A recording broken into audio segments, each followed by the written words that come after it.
66% of the United States residents' public water is fluoridated. It is known to have tremendous effects on bone cancer, joint problems, bone weakness, lowered estrogen and testosterone levels, and dental fluorosis, which is yellowing of the teeth and pitting in the enamel. Wouldn't it make more sense to enhance public water with vitamins which are meant to be ingested to promote overall health, rather than putting such a toxic chemical in our water with a bogus explanation that it will improve our dental health? We now know that fluoride causes more dental problems than it solves. Something doesn't seem right about this. Do you honestly believe that these companies care deeply enough for the people to spend large amounts of their own money to fluoridate public water when the people already purchase their own toothpaste?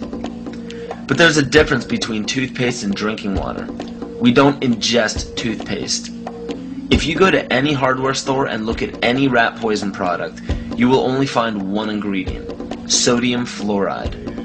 It is the most toxic ionic molecule outside of potassium dichromate. Now Dannon, along with other companies, have begun fluoridating bottled water. It is becoming increasingly difficult to get away from. And the fact that fluoride is also used in many prescription antidepressants shows that it eliminates aggression and motivation in people. Fluoride, to my knowledge as a physician, has absolutely no biological benefit whatsoever. But one of the significant things is that the Russians carried out all sorts of experiments on the people living in the Gulag. One of them, of course, was to fluoridate the water. Why?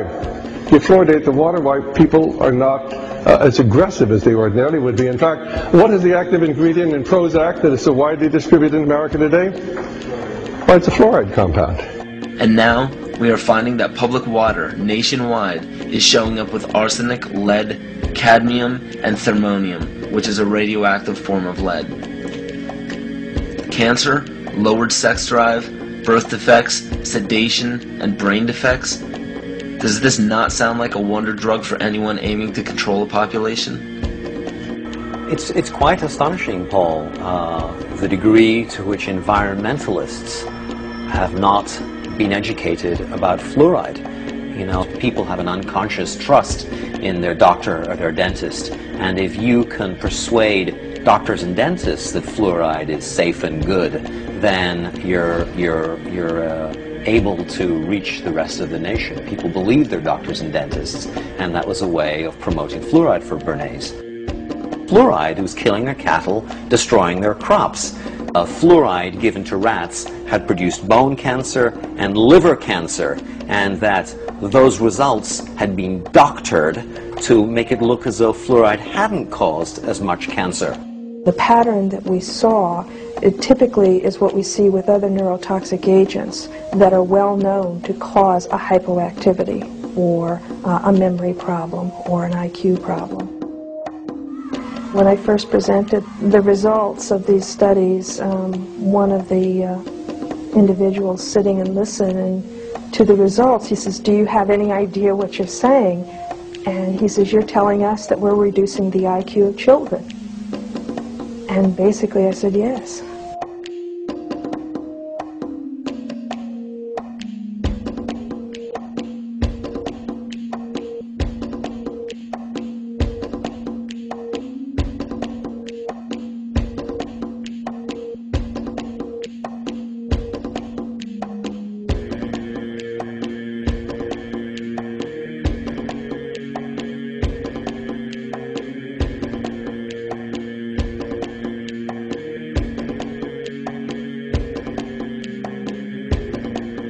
Aspartame, the artificial sweetener found in almost every low-sugar or sugar-free product on the market.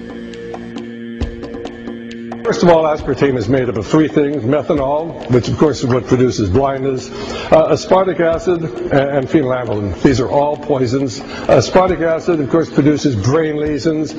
This was known back in the early 1970s. Methanol produces blindness. Phenylalanine is what you see in the brain, and in high dosage it produces trauma. We're not making this all up. The FDA did publish back in, I think it was the 80s, they did publish the 92 potential side effects of aspartame.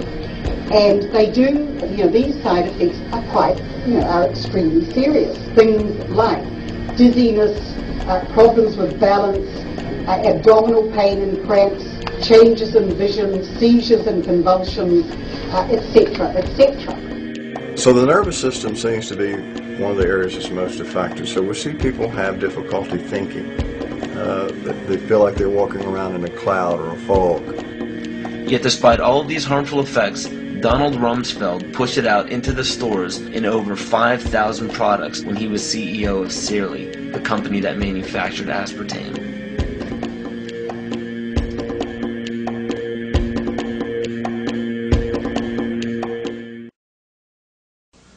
The first is that it's estimated that an agricultural world in which most human beings are peasants should be able to support 5 to 7 billion people. Well, folks, we have 6 billion people right now. That means all of us in this room, or nearly all of us in this room, are going to have to become agrarian peasants if we use this solution. In contrast, they go on to say a reasonable estimate for an industrialized world society at the present North American material standard of living would be 1 billion people. So if we wanted to maintain our current standard of living, we would have to reduce the Earth's human population by somewhere around 70%. In 1970, just 3 years after the publication of the Iron Mountain Report, which calls for, if we're going to create a world government, we can no longer use war as a mechanism to cause fear amongst populations and therefore allow us to control the behavior of populations through fear. And they settled on, in 1967, in their publication called the Iron Mountain Report, the environmental holocaust. In 1970, 3 years after that publication, Foreign Relations began to publish a series of articles describing the ecological holocaust that was facing the world. And in this particular issue, the first issue done by George Kennan to prevent a world disaster, where it was summed up in 3 points that the eco-crisis is a global threat so great that it endangers all of life on Earth. I guarantee you that by 2012 there will be a World War III, but it will not be between nations. It will be us and them. They know this. Why do you think the UN is consistently trying to disarm the public and the nations? They don't want us to be capable of fighting back. The proof of this is in the film released by the UN called Armed to the Teeth, where it demonizes gun ownership. It is also shown in the Freedom from War policy put in place by JFK in 1961. President John Kennedy went to the United Nations, September 1961, and he presented the United States Program for General and Complete Disarmament in a Peaceful World during a speech, and he said, this is the official program of the United States of America. It's a disarmament program. It calls for the United States to turn over its military to the United Nations. Now, let that sit for a second. It calls for the United States to turn over its military to the United Nations. The program ends by saying progressive controlled disarmament would proceed to a point where no state would have the military power to challenge the progressively strengthened UN peace force. The UN would have all military power. The U.S. population is currently around 300 million. The national debt is currently around 10 trillion. So the current debt, when divvied among the American people, comes out to approximately $33,000 and has been growing at a national rate of $1.46 billion a day since 2006. Now with electronic banking, wire transfers, and credit cards, people have less physical custody of their money. As of right now, the amount of money in circulation is not able to cover the national debt. This was carefully planned since the inception of the Federal Reserve Bank. And the next planned step by the elite is already in play. How are they going to get you to join the new economy? They're going to say, we have a solution. You see, one of the tricks of the Illuminati is they create a problem, and then they provide the solution when you beg them to. And pray tell, what will the United Nations suggest when there's a global problem? They will demand a global government, a new world order. Exactly as the Maya, Hopi, Kali Yuga, and many other pagan civilizations prophesized. By 2012, the Kyoto Treaty, Agenda 21, Codex Alimentarius and the new Pentagon will be fully operational to enforce a new world order.